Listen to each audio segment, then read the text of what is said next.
Donald Tusk accuse la Russie de préparer un afflux de migrants sur la frontière polonaise. Depuis janvier, 13 000 personnes ont traversé illégalement la frontière avec le Bélarus.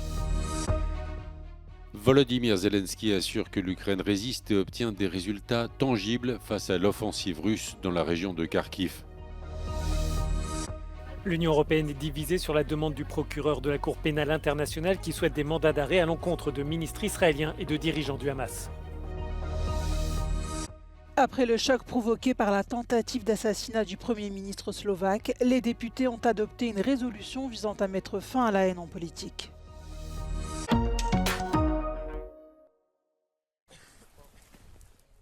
Donald Tusk accuse Moscou d'organiser des actes de sabotage sur le sol polonais et de préparer un afflux de migrants sur la frontière avec le Bélarus. Selon Varsovie, depuis le début de l'année, plus de 13 000 personnes ont tenté de franchir illégalement la frontière polonaise.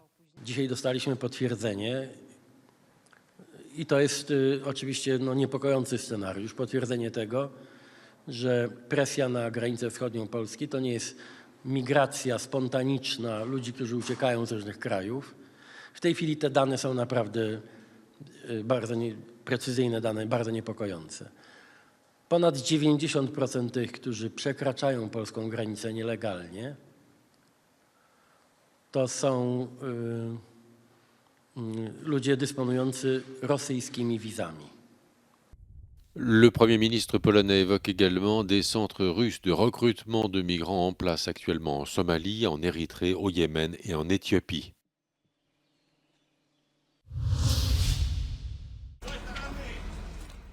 En Ukraine, des attaques de drones sur le nord-est de Kharkiv ont blessé au moins 5 personnes et causé d'importants dégâts. Les Russes poursuivent leur offensive lancée le 10 mai dernier. Face à l'ampleur de l'opération et au risque que les Russes ne se préparent à attaquer Kharkiv, la deuxième ville du pays, Kiev a envoyé des renforts. L'armée ukrainienne manque néanmoins d'hommes et de munitions et les Russes ont toujours l'initiative. Le président Volodymyr Zelensky évoque une situation extrêmement difficile. Il explique que l'essentiel des combats se déroule sur ce front et que l'Ukraine obtient malgré tout des résultats tangibles. De leur côté, les Russes assurent contrôler désormais environ 40% de Vovchansk, une localité frontalière de la Russie au nord-est de Kharkiv. Moscou a par ailleurs annoncé ce mardi le début d'exercices impliquant des armes nucléaires. Les exercices se déroulent à proximité du territoire ukrainien et sont, selon le Kremlin, une réponse à des menaces occidentales.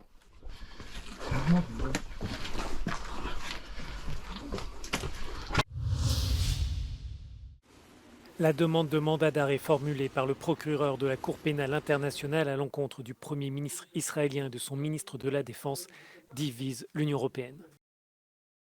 Pour certains pays membres, le problème est que la CPI mette sur un pied d'égalité des responsables issus d'un pays démocratique et le Hamas, considéré comme une organisation terroriste par les 27 et dont les dirigeants sont aussi visés par des mandats d'arrêt.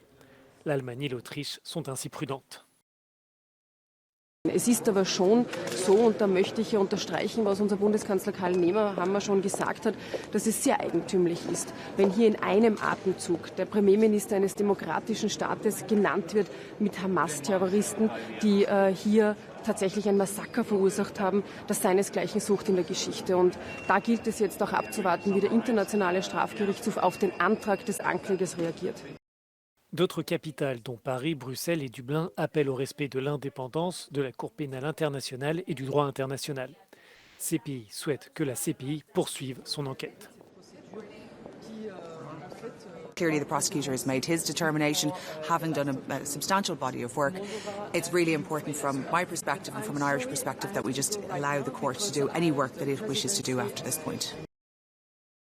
Le procureur de la CPI demande des mandats d'arrêt contre 3 dirigeants du Hamas pour crimes de guerre, crimes contre l'humanité, prise d'otages et viols lors de l'attaque du 7 octobre. Parmi les charges contre l'État hébreu, le procureur évoque des crimes de guerre et des crimes contre l'humanité, comme l'extermination, la famine, le refus d'apporter des secours humanitaires et le ciblage délibéré de civils dans un conflit. Pour certains experts, la crédibilité de l'Union européenne est en jeu. It's a case of pursuing the law and tracing the crimes to those who believe they're responsible. And, whether people are democratically elected or not, are responding to a terrorist attack or not. Those are not considerations that would excuse violations of these serious international laws. So to me, it's not a question of any equivalence between the two. It simply is a case of upholding the rule of law. Les États-Unis soutiennent Israël et évoquent une décision scandaleuse de la Cour pénale internationale. Le procureur de la CPI assure disposer de différentes preuves dépassant le seuil requis pour les mandats d'arrêt demandés. Le Bureau de la coordination des affaires humanitaires des Nations Unies estime à l'agonie le système de santé dans la bande de Gaza. Seulement 12 des 36 hôpitaux de l'enclave palestinienne fonctionnent encore partiellement. C'est complètement insuffisant pour venir en aide au grand nombre de blessés du conflit. Many have lost their limbs, many have traumatic brain injuries, thousands have lost their hearing capacity because of the constant explosions. Thousands of people are also waiting to be evacuated out of Gaza, and that's because they need higher levels of care and they can't access it inside of Gaza because the healthcare system is on its knees. La crise humanitaire s'est accentuée depuis le lancement il y a 15 jours de l'opération de Tsahal à Rafah. L'ONU dit ne plus être en mesure de distribuer de l'aide alimentaire dans la grande ville du sud de l'enclave.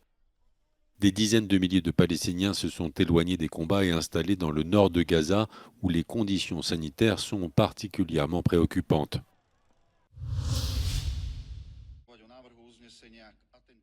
En Slovaquie, la vie politique a repris. Pour la première fois depuis la tentative d'assassinat dont a été victime la semaine dernière le Premier ministre Robert Fico, les parlementaires se sont réunis mardi.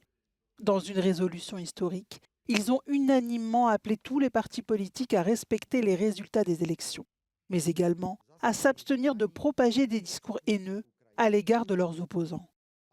Cette décision intervient à la suite du choc provoqué par l'attaque contre Robert Fico, qui, selon de nombreux observateurs, serait lié à une atmosphère politique toxique.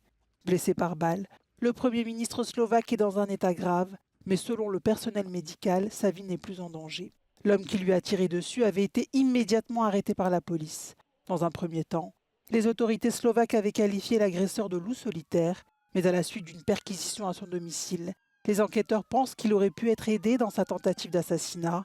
Depuis, il a été incarcéré. La justice slovaque a décidé de le maintenir en prison.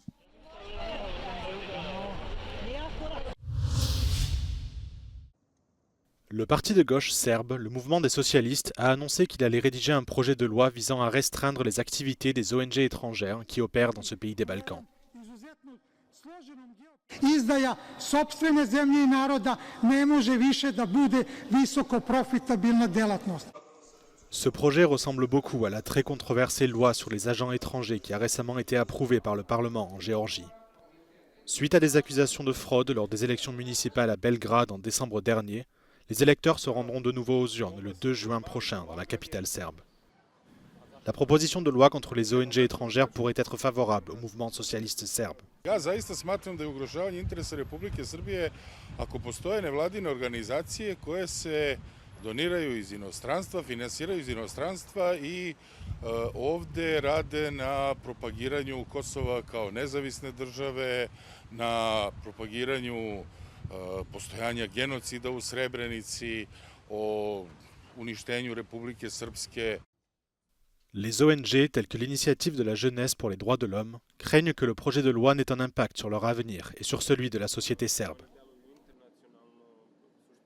Te najave ja vidim kao sredstvo zastrašivanja pre svega civilnog društva i nezavisnih medija, odnosno onih medija koji kritički preispituju zapravo ponašanje vlade, a s druge strane organizacija koje pokušavaju da na neki način reformišu društvo, predlažu određene politike i kroz ove najave mi vidimo zapravo jednu vrstu poželjne zabrane zagovaranja određenih demokratskih principa. Selon le Parlement européen, les dernières élections en Serbie, un pays candidat à l'adhésion à l'UE, ne peuvent pas être considérées comme libres et équitables.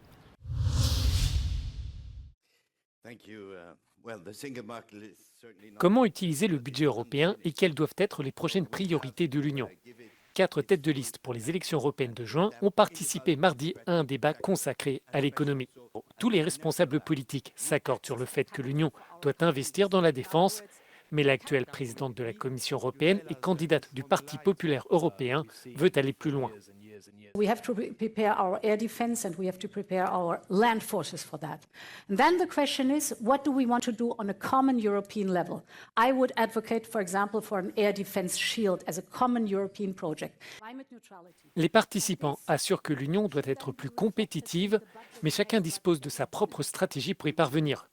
Le candidat social-démocrate, Nicolas Schmit, défend ainsi une Europe plus sociale.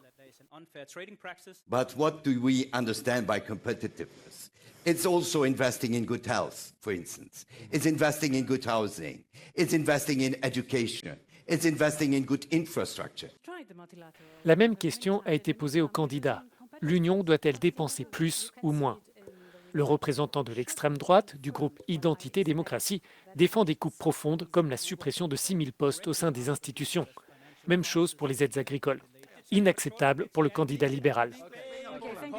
If it was true that spending together was better than spending each individual country, then we should have the most competitive agriculture in the world. How can you say that common agricultural policy hasn't helped a big agricultural power like France and Italy? Without common agricultural policy, there wouldn't be any more agriculture, neither in France nor in Italy. À l'exception du représentant de l'extrême droite, tous les candidats soulignent le besoin pour l'Union de construire sa propre voie face à la Chine et à ne pas s'engager de façon inconsidérée dans une bataille commerciale avec Pékin.